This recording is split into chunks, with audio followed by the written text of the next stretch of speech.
Okay, now record it. Sí, hola, Chris. So, hola, Hola. soy yo, Vicky, otra vez, and today I'm doing a podcast and I'm chatting with Chris. So, Chris, how are you? Hi. I'm fine, thank you. How are you? Good, yeah, good, very good. So, Chris, tell us a bit about you. Where do you live and where are you actually from? Okay, so I live in a neighborhood called El Cabañal, and that's in Valencia, right near the beach.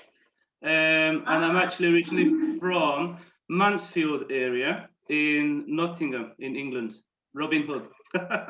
where Robin Hood comes from, right? Yes. Okay. I always tell people Robin Hood, and they think they know where it is when you say Robin Hood. Oh yeah, I know that. Yeah, so if they look at you blank, but then you say Robin Hood, they go, yeah, I know where it is now then. So, yeah. Exactly. So you say you live in Valencia, but not only in the community of Valencia, you live in Valencia itself, in the city of Valencia. Well, yeah, but I mean, it's sort of like considered the suburbs because historically it was like a fishing community, and then over time it's grown bigger and gone that way, and then the Right. city of Valencia has grown and gone that way, and now it's all sort of together. Yeah, I absolutely love Valencia. I've been there several times. I've been to the Oceanographic and the Science Museum. I took my son when he was younger, and it's just fabulous.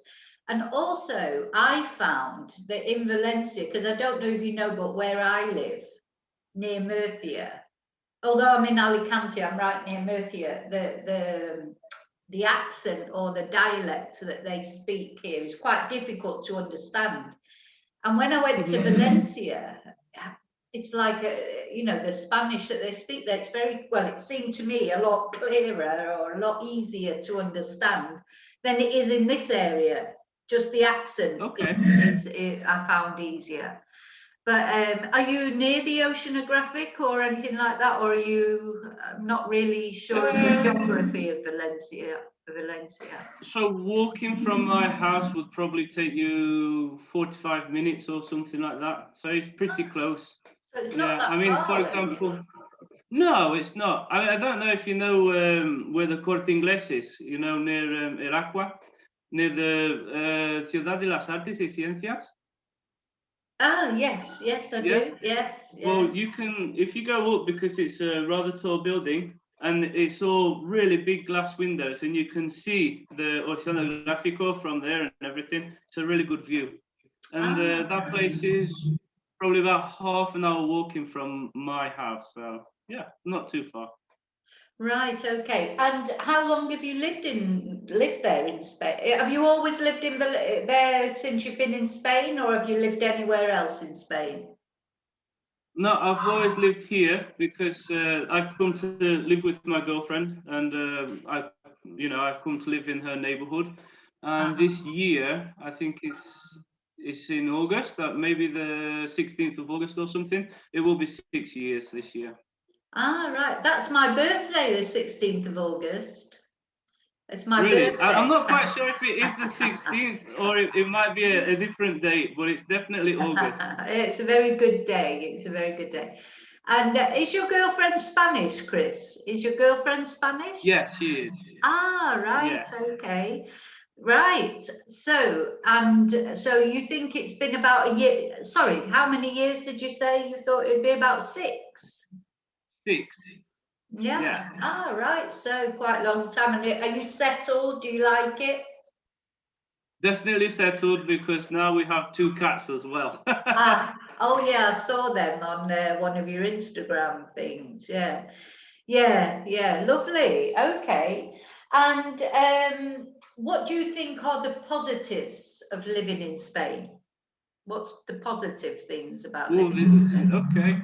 I think there's so many things. Obviously, the climate, well, especially this part of Spain, the climate Uh-huh. is fantastic. I like walking, so it's great to be able to walk around basically any day. Yeah, I really like the food as well, as you can probably yeah, tell. And I love all the kind of different festivities we have. For example, I'm fallero. Obviously, this year is going to be difficult. No fallas. Yeah. I think I just love everything about it, really. The language, you know. Yeah. I found a job that I like to do here, teach English. Never considered that before, but I really enjoy it. Yeah, so you're actually teaching English, and are you teaching online, or are you in an academy or a school, or? So I'm in an academy, and we do some classes online also, but principally it's there in the academy. I've been to this particular academy for nearly a year. I really Do enjoy you my job. teach all I think it's age very groups? fulfilling. Is it all age groups, or is it particular age Well, group? not all age groups, because I mean they do start very young nowadays. I think one of my workmates, I think she teaches kids that are as young as 4, but my students start from about 6, and then all the way through the different levels of English. B1, B2, C1, teenagers, adults, anything really. Okay. And do they come to you sort of after school? Are they like after school classes? Yeah, exactly. The earliest class starts at 5:30, unless it's a private class, and then obviously they're adults and they, can select their time. They can select their time, right? Okay. And so, what did you do in the UK? Were you working in the UK before you came here? Yeah, a very different job. I was actually working in a shop in Wilko. You know Wilko? I was Well, working I in don't know it, no, but I'm sure no. other people will. I've been here so long. I mean, it's probably maybe didn't exist when I lived in the UK, but yeah, Okay. all right, okay. So a big difference. Yeah, definitely. Yeah. I think that happens to a lot of people. I mean,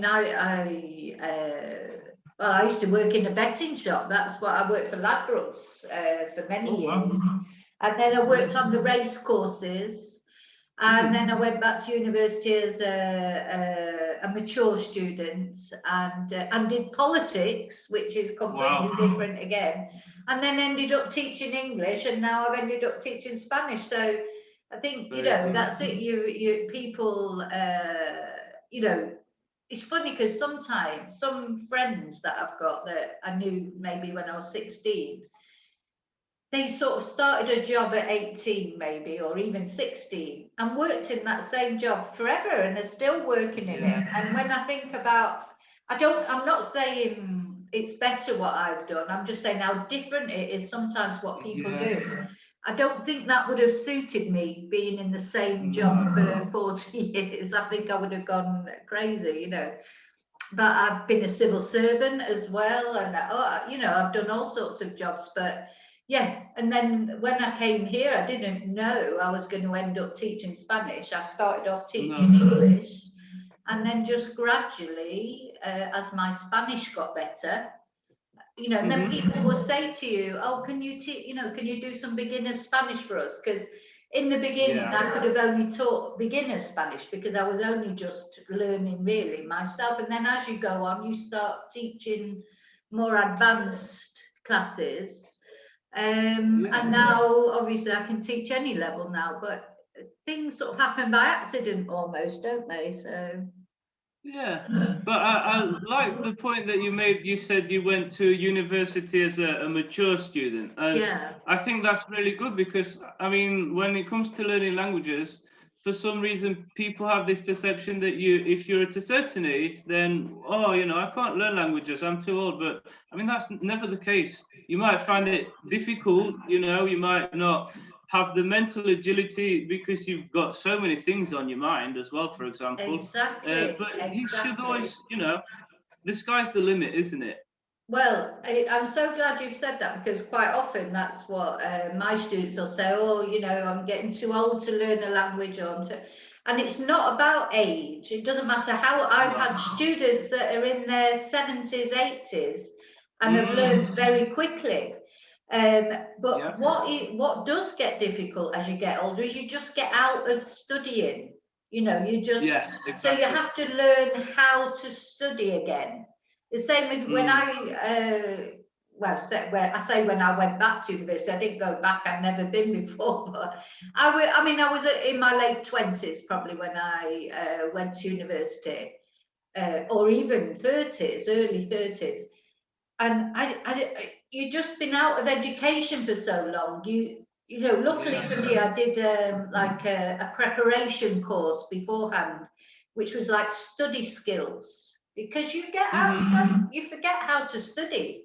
And like you say, you've got so many other things going on, and probably you're working as well, because you know, you have to sort of normally work at the same time to earn some money to complement your grant. Well, I was lucky, I did it at a time when you did get a grant and things like that. But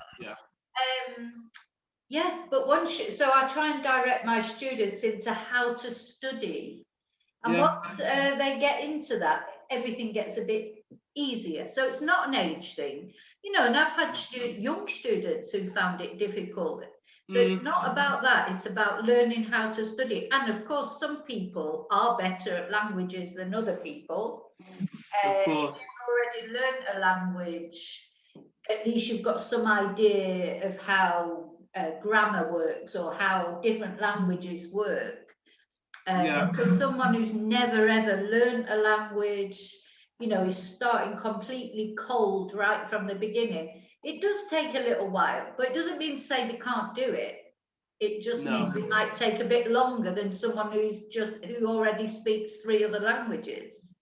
Exactly. I mean, for example, one difference I noticed between young children or maybe even teenagers and adults when they're learning languages is that especially young children seem to just accept what you want to teach them.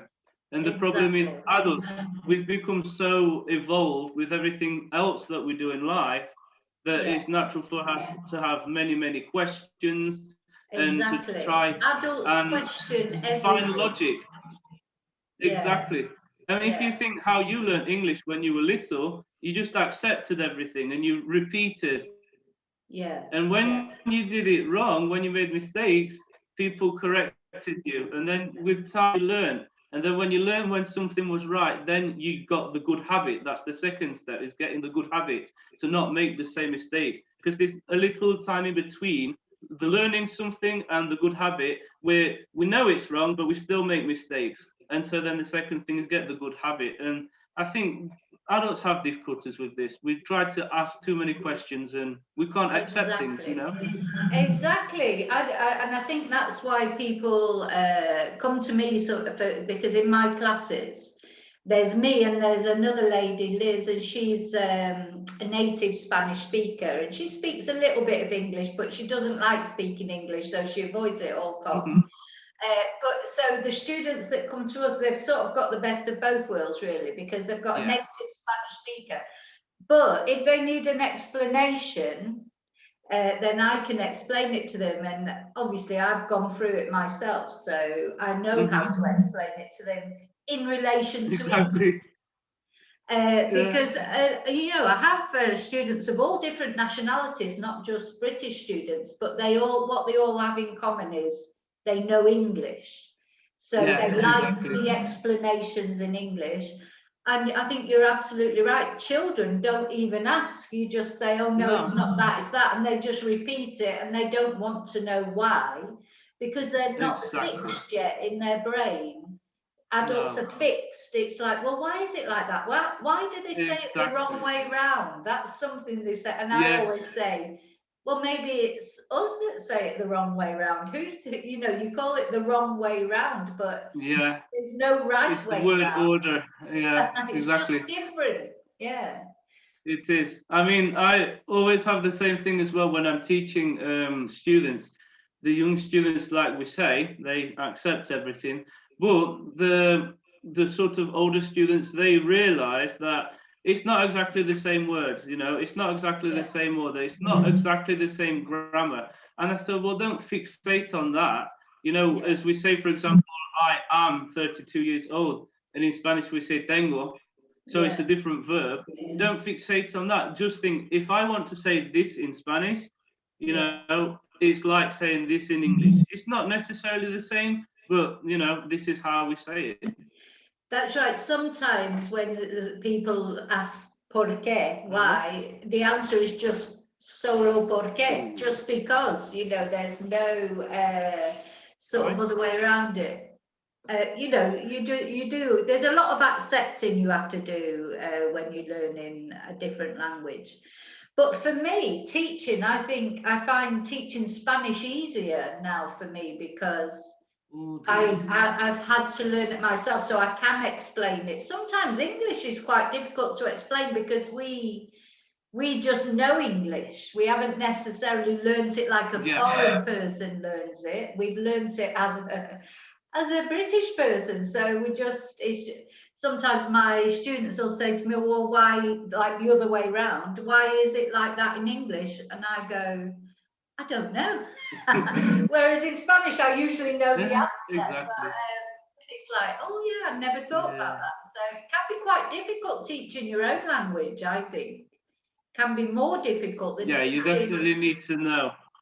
Yeah. You definitely need to know how to teach it. Do you do any Spanish classes, Chris, or is it all English classes you do? No, I don't do Spanish classes, but what I do is teach people English that don't necessarily speak a lot of English. So I've got to explain a lot of things in Spanish. I've got a few classes, for example, where they are literally just students who want to pass an exam. So they don't feel comfortable even speaking in English. So we do the class in Spanish, and then, I explain everything to them in Spanish. So.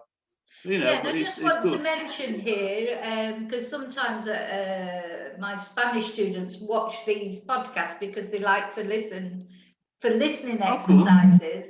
And I just want to say that Chris has an Instagram account which has some fabulous, like little snapshot videos of bits of English. I'm going to put in the description box and sort of plug on the social media because, well, to be honest, I think they're interesting to watch, even if you're not learning English. But I love those videos.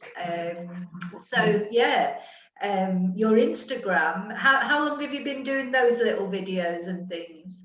Well, at the beginning, actually, I started probably a year and a half ago, maybe. But at the beginning, it's purely just taking photos of the whiteboard at the academy, because I thought students could learn things. Because if I'm writing it and doing these classes, it might as well go to some use as well afterwards. But then, maybe the end of last year, I think it was, I actually started to do videos as well, and I tried to get a mixture of everything: phrases, idioms, grammar, phrasal verbs. I think the phrasal verbs, Spanish people really struggle with, don't they? The phrasal verbs. Exactly.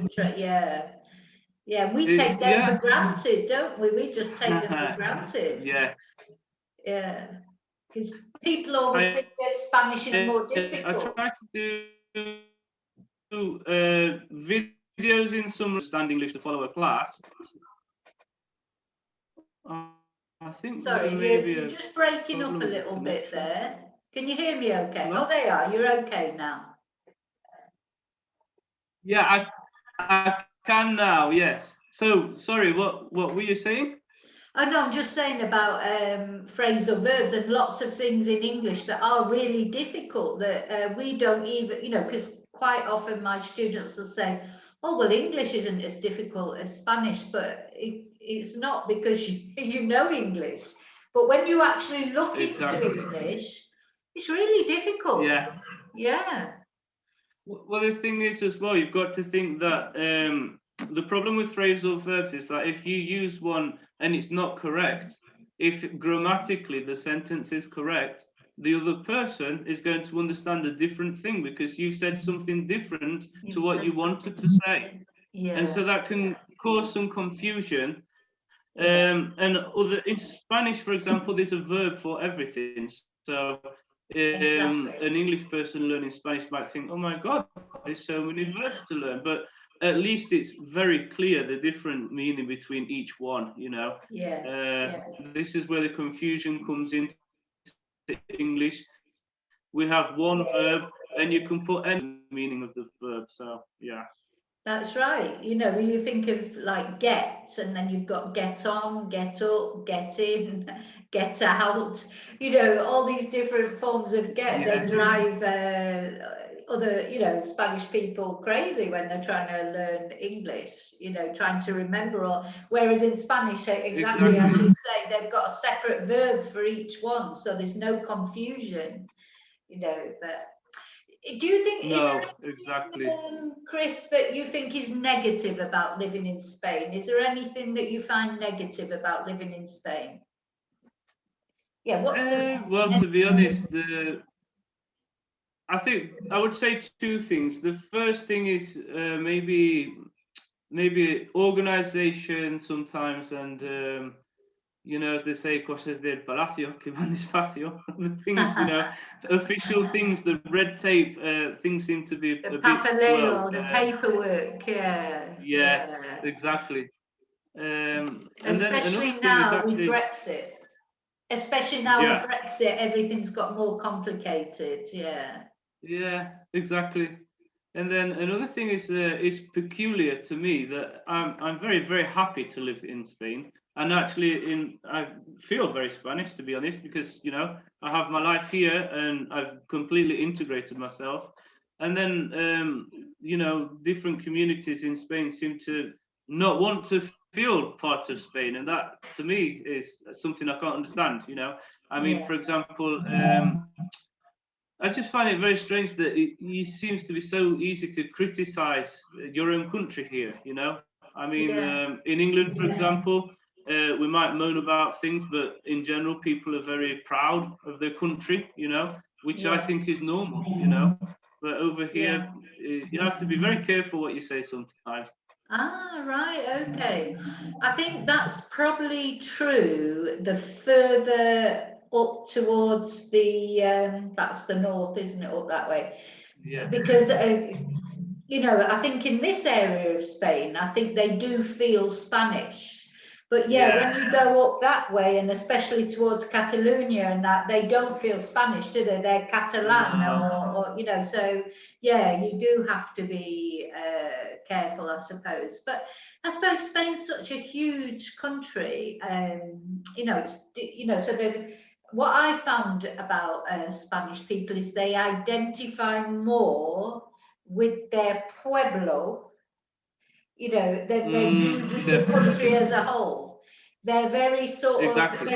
they don't move around the country much, do they? You know, like whereas in the No, UK, like I lived in Manchester, then I went to live in Reading. People commute to work yeah, miles, don't they?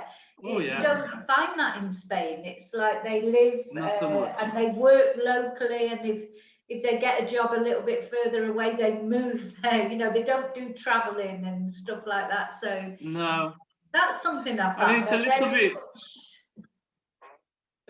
different where I live because obviously I'm really close to the city centre of Valencia. So lots of students, you know, they've got no choice. They have to come sort of daily from villages and stuff on the train, and you get a lot of people that are from different places just because it's the village. But then, as you mentioned, I know that in other parts of Spain that aren't close to a big city, they're the same people that have lived there for years and years, For and their years and family years, before them, and and quite you know, often in the same house. You know, they don't really move. yeah, That's my experience. And also, I mean, maybe you'll be able to tell me, maybe I'm wrong, but I don't feel like they travel to, like maybe people, like people who live in this area, they'll go to, when they go to university, they'll go to Alicante University or Murcia. mm, They won't mm, go to Leon, or, you know, like, whereas I think Newgate no, will go to all different universities depending on the subject, yeah, what we think will be better for what we want to learn. But I do feel that in Spain, there's not that same, I mean, maybe I'm no. wrong, but that's the No, impression. I don't think so either. But again, that's probably because I live here and I notice that people come in from different villages. But I mean, you know, because of the accent or even that they're speaking in Valencian, they are from Valencia, but they're from, you know, villages and stuff. I don't think you do get many people that go to university outside of Yeah. the community, to be honest. Yeah. No, I don't think they do. And somebody told me, and again, I don't know 100% if it's true, that when you do a degree at university, it's the same whichever university. So whereas in the UK, like say you wanted to do politics, like I did now, if you go to one particular university, they might be a bit left-leaning. So if you're left-leaning, you'd probably want to go there. But if you weren't and you were right-leaning, you'd want to go to a university where it was taught more in your... And I don't think you get that here, but I don't know. I could be wrong. I don't know enough people who have been to university here to know that for a fact. But that's the impression that I get. But I could be wrong. And maybe it's not a bad thing. You know, I don't know. I'm not saying it's a bad thing. I'm just saying it's different from, you know, they're not as mobile. Here in Spain, I really don't think people move around the country as much as we do in the UK. I would agree with that. Yeah, it's interesting how they're different, but you know, that's culture as well, I suppose, and everything. But yeah, interesting. So why do you think, what do you think about, do you think it's important to speak Spanish if you live here in Spain? I definitely do, without a shadow of doubt. I mean, I know, as we've mentioned, there are, you know, areas of Spain that's is like a community that's, you know, basically England, you know, in Spain, and they might not feel the need to learn Spanish, but I completely, I think you do 100%, because I mean, I think, to be honest, it's respect. Not only is it respect for you living in someone else's country, you should speak the language, but I think you should respect yourself enough to be able to think that, you know, I should be able to understand everybody and participate and not put myself limits, you know. In any situation, I should be able to participate if I want to. I should be able to express myself to my greatest extent, you know. I shouldn't be in the shadow, you know. So I think it's about respect for, you know, local people, but yourself as well, you know. That's right. I think you only see a little snapshot of Spain. If you don't speak Spanish, you're literally, you're living in a tiny bubble, and there's a whole other part, you know, you could, there's a whole other life that you don't know anything about. You know, and as I was saying to you earlier, for me, I'm just too nosy. I want to know what's going on. I want to know what people are saying about me, or you know, I couldn't stand it if I honestly could not stand it if I couldn't understand what people were saying. It would just drive me mad, and I decided that very early on when I came, because I didn't speak Spanish when I first came to Spain. And it was like a mission for me to learn Spanish. It was like, there's no way I can live here if I don't speak Spanish. So, and I know not everybody wants to do that, but I think, you know, just to learn something, not everybody or whatever, but yeah, just to learn something, make your life, as you say, for you, makes your life easier. Yeah. It means that you can experience so many more things than if you don't. I mean, if you think about it, you could use the analogy that if theoretically, if you invest more money into a business, then the business grows. And you can use the same analogy for yourself. The more Spanish you learn, you know, the bigger you're going to grow. And you're investing in the future, because it's going to take you some years to learn Spanish. Maybe, you know, 2 years, 3 years, you can speak good Spanish, and then on top of that, it's better and better and better. And then that's at the beginning, but then afterwards, you've got that for the rest of your life, you know. Oh, that's a very good point. Yeah, that's a good point. Yeah, so you're investing a couple of years for something that you'll have forever. So it's definitely worth it. Yeah, and it's so nice to hear you say that, because that's what I think. I think it took me 2 years to learn Spanish, but I was really going for it, and to learn Spanish well enough to teach it. And I think it's important for people to understand that, it's not an overnight thing. You know, you don't just go do 1 4-week course and that's it, you're fluent. You'll know something. No. But you know, it takes time, and I personally think you never stop learning. I learn new things every No, of day. course you don't. You know, No, you never stop the learning. same about English. To be honest, we don't Yeah. know everything in English. No, of course not. So languages are huge. You know, Mm. you can take it that far, or you can go that far. It's up to you how far you want to take it, isn't it? So Actually, I'll give you an example of that, which is rather interesting. My dad used to like to do the crosswords, for example, but then he used to struggle sometimes with some words. But then, because of my Spanish, I knew some of the answers because some of the more formal and peculiar words in English actually come from Latin. And we yeah, don't tend to use them as often. We normally have, everyday words from sort of Germanic-based language, English, and then the more formal, fancy words are from Latin. And when the explanation, you read it, and I think, it sounds like this word in Spanish. It must be similar, So it's yeah. quite interesting. Well, that's right. It expands your mind completely, and you're right. I mean, when I went to university, it was like a whole different language for me at university in English, because I'd never heard of most of those words before. You know, I was brought up on a council estate in Manchester, and you know, people just didn't talk like that. And so to go to university, it's like learning a whole new language, a whole new vocabulary in my own language.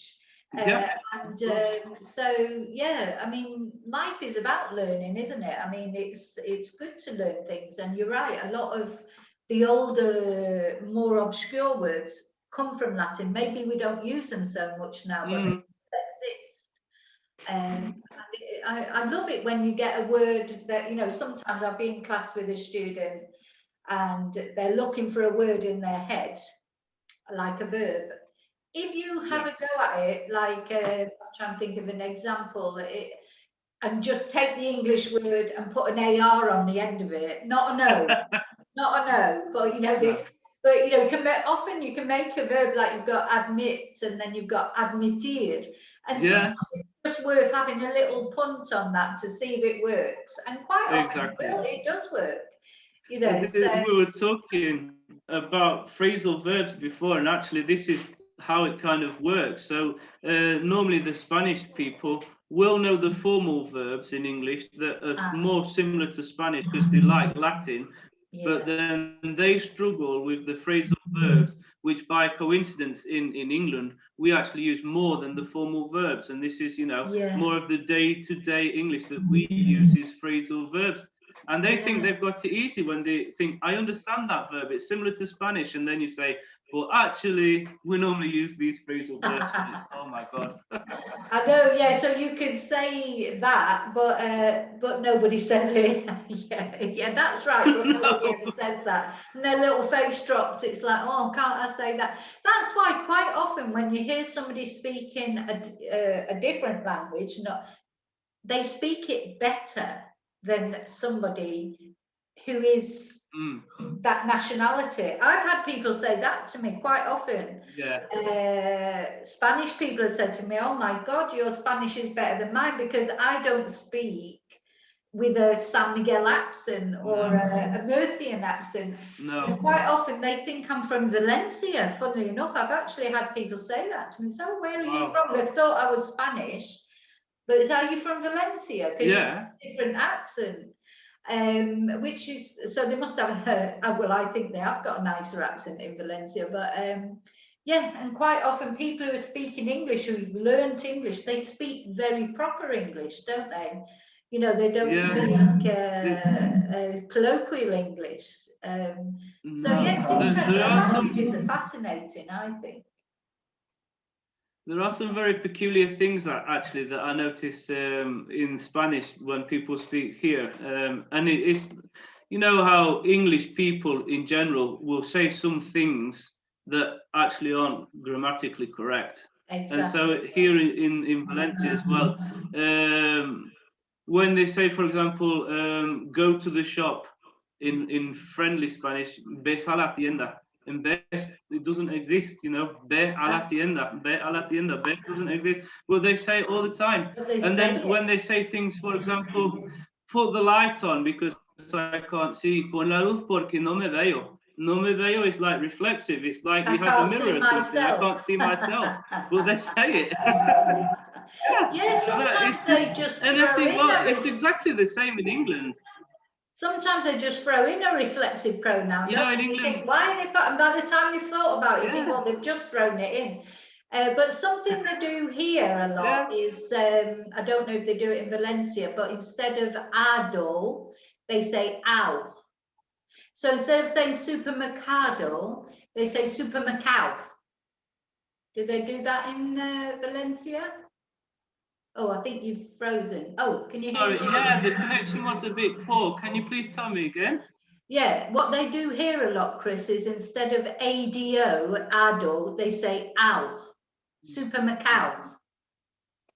Hemos ganado. No, actually, yeah, I say that as well. Has hablado con Chris? Has hablado con Chris? And that's something they do a lot here, and that confuses my students because they hear this ow sound. They're thinking, what's that? But it's ado, supermercado, ganado. Yeah, but I must admit, I do speak like that. that is the sort of accent around here, you know. Well, it is here. And one more thing I noticed that. One thing that they do say as well, this, you know, the second person in past, you know, hablaste con tu madre, but they say hablastes con tu madre. Yeah, they add an S on that doesn't. Yeah. And do they do like here? They quite often shorten the words. So instead of saying para, they say pa. Or instead of saying todo, they say to. So saying para todo, they say pato.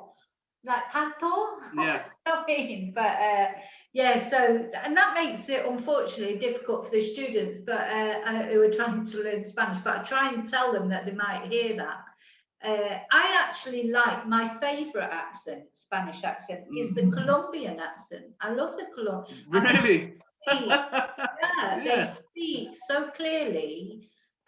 Much more clearly, I think, but of course it is the purest form of Spanish, what you hear in Colombia, because it's from, you know, with the conquistadores and what have you. So you do, it is perhaps, I like the Colombian accent. I find, well, when I say I like it, I find it, I think it's easier, clearer to understand sometimes.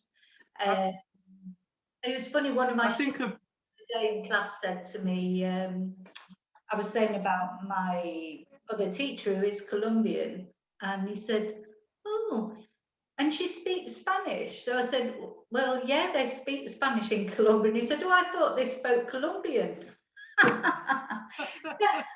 Yes, well, Colombia, you know, it is a Spanish-speaking country. Typical. But it's funny, a lot of people, you just assume people know things, but of course, if you've never met anybody, you know, they've only just come over from Britain, he's never met anyone from Colombia, didn't realise that they spoke Spanish.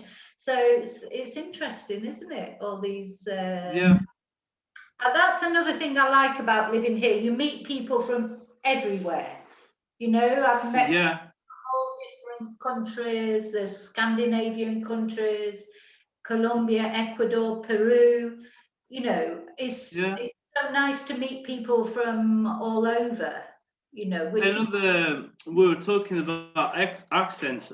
Quite a prestigious accent from Spain is Valladolid. Have you heard anyone from Valladolid speak? No, I haven't. No, what? It's a clear accent. Is it a good accent? They pronounce it very well. Yeah, I mean, and it was so curious because one time I had a conversation with a couple, and the man was from Valladolid, and it was. You know, if you say Queen's English, well, this would probably be the, you know, kind of counterpart in Spain. And the wife, she was from Andalusia, and wow, you know, her accent was completely different. You know, very aspirated, miss a lot of letters out of the words, and a lot of, you know, dry sounds. You know, a lot of sounds that we don't seem to hear very much in Valencia. And I thought, wow, this couple, they couldn't speak more different. It's ridiculous. That's So interesting. fun.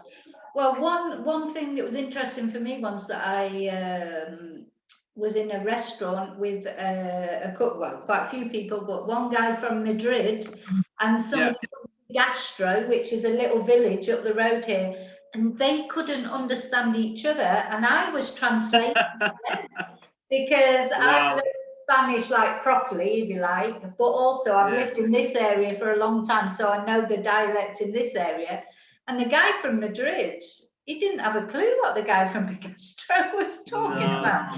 So that I suppose that would be like maybe a Cockney and a Geordie together in a, so it's, it is interesting, all this. But so what would you advise someone who wanted to learn Spanish? What would be your advice that you would give them? Oof, wow, there's a lot of advice, but I'll try and think of, some of the best, the most useful ones to get more to the point. So you've got to be realistic when you're learning a language, okay? Learning a language is about being consistent. You can't just say, oh, on Friday, I'm going to study for 3 hours, because that's a long time, 3 hours.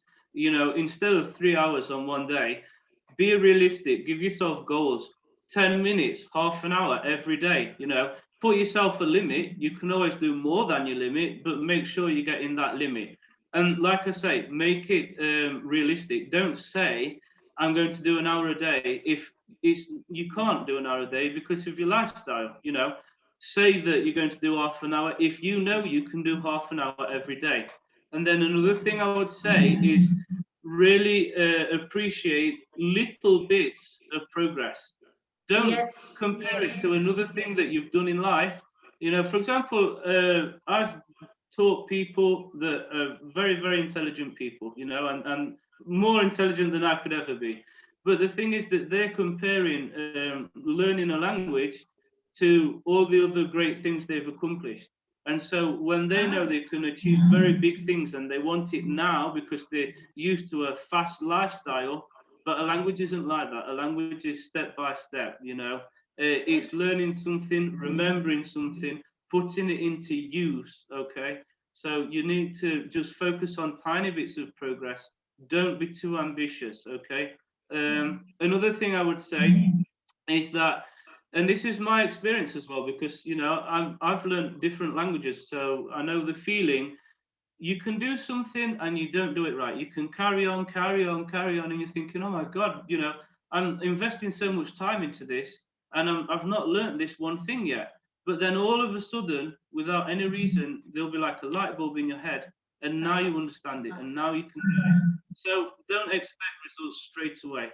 I can remember, for example, when I was learning French, there's a really crazy thing that they have with verbs in the past. And you have to use one verb or the other verb depending on where the action is happening or something. I just couldn't get it, I was, one of the kind of better students in that class, but in this example, I was literally the only one in the class that could not understand this. And I literally did 100 examples of this to give to the teacher, and all of a sudden it happened. But for a long, long time, I was feeling very frustrated because I just couldn't see it. I couldn't understand the concept. So it's repetition.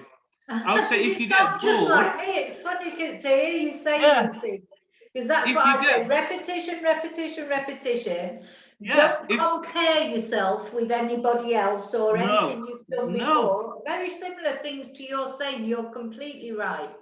Exactly. You've got to be gentle with yourself, haven't you? And look at the progress. Don't look at what you still don't know. Look at what you have learned.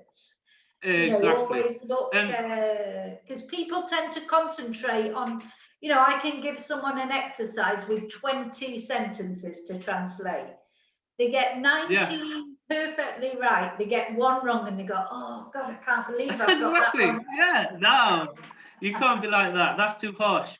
But I mean, I sometimes say to my students, they complain like, "Oh, I'm fed up of this exercise. I'm bored." I said, "Perfect. If you're bored, that means because you've learned it, you know. So that's a great way to do it." Yeah, that's a good And idea. then Yeah. I always say this like different stages. So you're introduced to a new thing in stage 1. Number 2 is kind of understanding the concept of the thing. Number 3 is learning the rules or maybe the structure of the thing you're learning.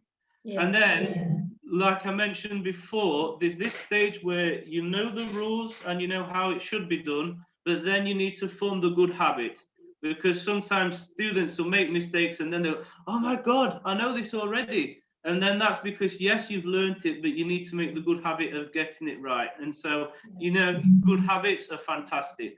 And then I always say the 3 Ps, okay? The 3 Ps is the presentation of something new, okay? And then it's the practice. And then it's the production. The production is when you can do, you know, your own example of this that you have been learning. So that would probably be, you know, my biggest pieces of advice. But I mean, there's loads of different things that you pick up as a language learner, No, I aren't think there? You know? that's very good advice, and I find it especially, you know, it sort of resonates advice that I would give, and that's great to hear somebody else saying the same thing. But you know, so it's great. You know, I almost wish that I was learning English so you could be my teacher, because I bet you're a really good teacher, and it's Oh, important we'll to have have a a great good time. teacher. It's important. Your teacher is so important as well. You know, Yes, as we know from definitely. teachers, we remember from school, teacher has a big impact, because I just remember when I studied German at school, my first year of studying German, I got 94% in my exam because I loved my teacher. Fantastic. And Yeah. well, yeah, but then the following year we had a change of teacher. I didn't like his presentation at all. And No. I got 23%, you know, so it's a massive difference. Oh, And yeah, really all definitely. around the teacher, it's the same subject.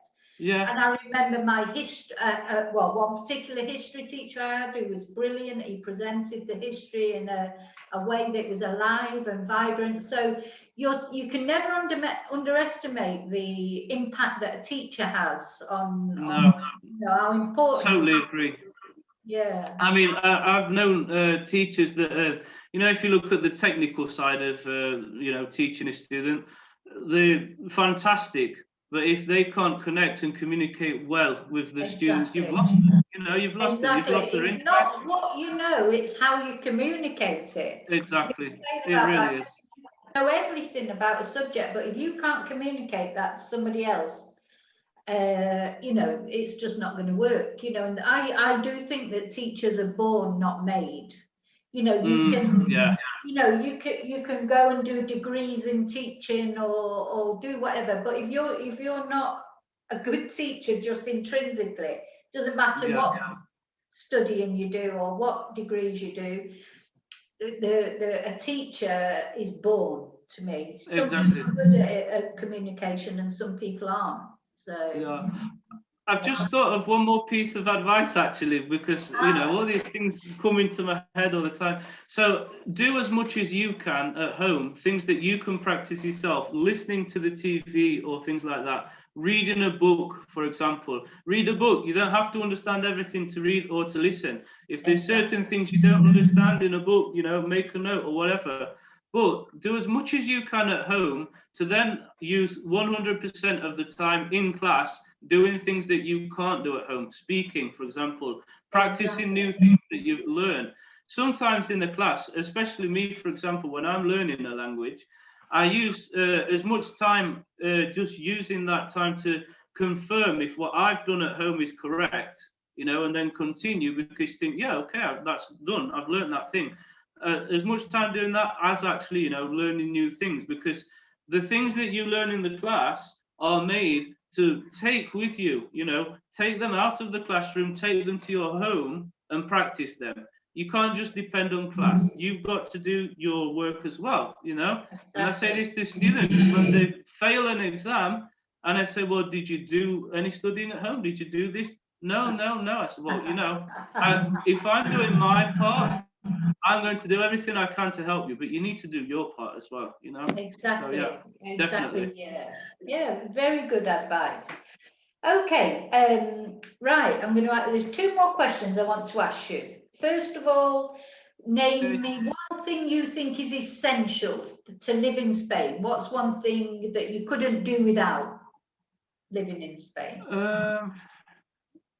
I would say you've got to try and learn to go with the flow, because you know it's a European country, so obviously by its most part it's probably similar to England. Okay, you notice the big things, but then there's so many little things that you don't notice, and you've got to realize, you know, that's how they do things here. As frustrating as sometimes it may be, I think, like I mentioned with the negative thing, it's probably the organization of things, how things, you know, are managed, you know. But you're going to be so frustrated if you can't. You've got to let it go, at the haven't you? beginning, You've got to let it yeah, go, at the because beginning I otherwise was. it'll drive you mad. Yeah. It will, and you won't be enjoying it, you know.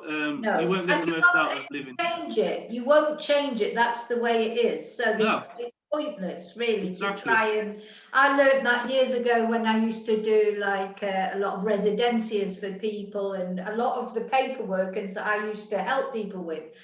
And Oh dear. what I realised, or what I kept. Hello? Can you hear me? Okay. Can you hear me? Oh dear.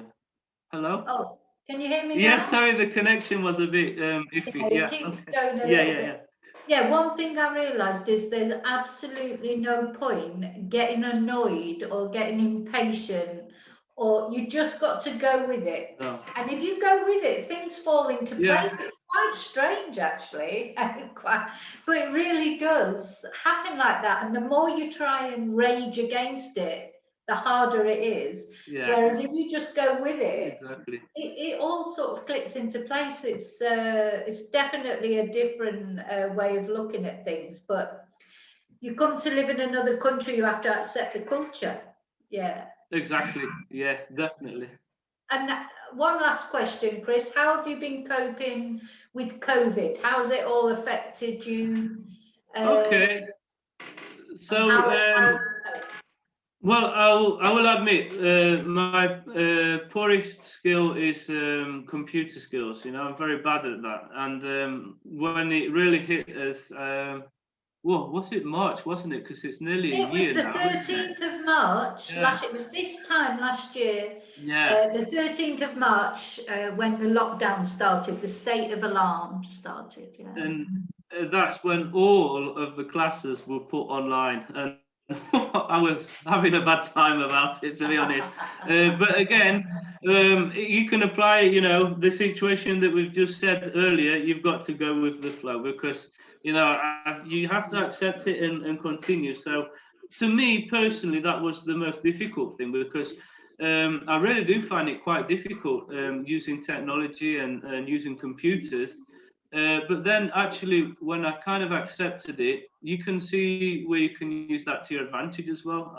Use it for classes, use it for teaching, use it for communicating with more people because it's online. And then try and focus. I would say have a routine still, even though maybe you don't have much structure in your life. I thought it's very important that I get up every morning, I have a shower, you know, do everything like normal, because it's kind of keeps you with your sanity still, because if not, things it's are easy too, to you know, there's no rules. Yeah. If there's no structure to your life, and this, you know, this COVID, you know, we didn't have any structure to our life. You need to make structure, because if not, you're gonna go crazy. You know, it's. But then I used it as, you know, I can't go out, I can't do this, I can't use that time. You're never going to have this opportunity again to have so much time, because if you can go outside, you're going to go outside. So instead of doing this, oh no, I'm going to have a walk on the beach, it's better. So because you couldn't do anything, use that to your advantage, you know. And that's where I started to do things for my Instagram, think of new things I can do to teach different things, you know, and it's good. Use the time. That's how I cope with it. Yeah, and I think you're absolutely right. Well, because when my YouTube channel, when the lockdown started, I only had 21 subscribers, and now I've got about 1,350 or something like that. So that's a positive that's come out of it, you know, because obviously everyone was stuck at home, so they're watching the YouTube because they've got nothing else to do. But those time are is money, isn't it? I did a lot of work, like say books and things. You just have you have to, because exactly as you say, if you don't, then you are going to go a bit doolally, really. Exactly. It's a gift, isn't it, that you've been given this time. Do something with this time. I mean, we look at it from the point of view as, you know, a teacher. But I mean, if you're not a teacher, if you're just anyone in general, use it to pick up a new hobby. Use it to, you know, pick up something that you left off because you didn't have time before. Do it, revisit it, you know. Do anything, you know, learn to cook. A lot of people started to learn to cook because they couldn't go out and eat and things like that, you know. Yeah, it's great. Yeah, so there have been some positives, you know, and hopefully now it seems to be getting better, and hopefully Puge, is that how we pronounce it? Puge. People quite often say to me, how do you pronounce his name? And I say Puge, but it's Valencian, you know. Puig. There you go. That's the official. Because nobody really knows that. We don't know how to pronounce it here because we don't speak Valencian. But Puig, Puig. Okay. Yeah. He seems to be quite positive at the moment. That, well, once Easter's out of the way, because I think Easter's going to be difficult, isn't it? Because they're trying to stop people, you know, all getting together and going into different. You know, what they'll be trying to stop people doing here is, because obviously a lot of people have got holiday homes here in this area, and we don't want everybody coming for Easter and stuff like that. But anyway, it seems to be getting better. I feel like the news is more positive lately, so hopefully, you know, by May, June time, things will if we're talking about holidays, actually, this is a project that I want to do on my Instagram and on YouTube. I think if this year we're still not going to be able to go on holiday as much as we want or travel as much as we want, I'm planning of doing like a week where all my videos that I do, I'm actually going to go to a different place in Valencia and do videos there. I might have the mask on though. It might be a little bit more difficult to listen, but it's like a virtual holiday. So like you come with me on the Instagram or on YouTube, and we go to a different place every day and we learn things. So it's just something, you know, interesting that people might like. Do you have a YouTube channel as well then, Chris? Do you have a YouTube channel? Yeah. Well, I do, and it's just my name, but to be honest, I've not done anything with it yet. I've only put 3 videos on that I already had for Instagram. Like I say, I'm very bad with technology, so I'm looking at things, I'm playing with things, you know. So hopefully get that running. When you do that, let me know, and I'll put them on my things as well, because I think that'd be great. I think people are interested, and for when people can go to Valencia, it's a fabulous place to go on holiday. So then they'll know where are the good places to go, etc. I think it's a brilliant idea, and I like you, because I've got this selfie stick now, and I'd like to go out and do more things, but I'm a bit thinking about having the mask on. You know, like you say, you think, well, but you know, at the moment so I haven't gone out, but I'd like to do that in this area as well. So I mean, I think that's a brilliant idea. But you might get away with not wearing the mask on the beach or something like that. But exactly. I have done some videos on. Exactly, I have done some videos on the beach, and like when there's absolutely nobody around. I did one on the street, for example, but I knew there was no one there, and it was a quick, you know, 1-minute video, literally, because that's all you can do on Instagram. And that was it. I mean, I'm very responsible with the mask, but it's difficult because I remember when in the academy, when it is. Yeah, and it's difficult for the students because I remember when we first started to teach with the mask on, and the students were saying, you know, I can't hear you, I can't understand, you know, because we do rely on looking at people's mouths when they move to be able to understand, and we Well, don't you know realise what's that good? we I've do. got those visors. They're quite good because you can see somebody's Ah, mouth transparent ones. They're transparent Ah. visors that look like they. Yeah. So sometimes when we're doing conversation in class Yeah. or pronunciation practice, we put the visors on because at least you can see through them. So yeah, it's been a challenge teaching Spanish, which that's why sometimes the Zoom classes are better because you don't have to wear the mask. But yeah, exactly. you know, it's just one of those things. I think you can get some masks with a clear perspex thing over the mouth as well. Yeah. That's So, something but the I'm going to have to visors look are at. good. Yeah. Definitely. Oh. Okay, well listen, thank you so much for giving me your time today, and it's been really interesting. I'm sure people will find it interesting. I look forward to your holiday videos. Thank you. Well, it's been a pleasure. Oh, and anyway, I'll see you on Instagram anyway. Maybe I'm sure I'll talk to you again in the future. And That would be nice. yeah. Oh, so thank you again, Chris, and see you soon. Now. See you soon.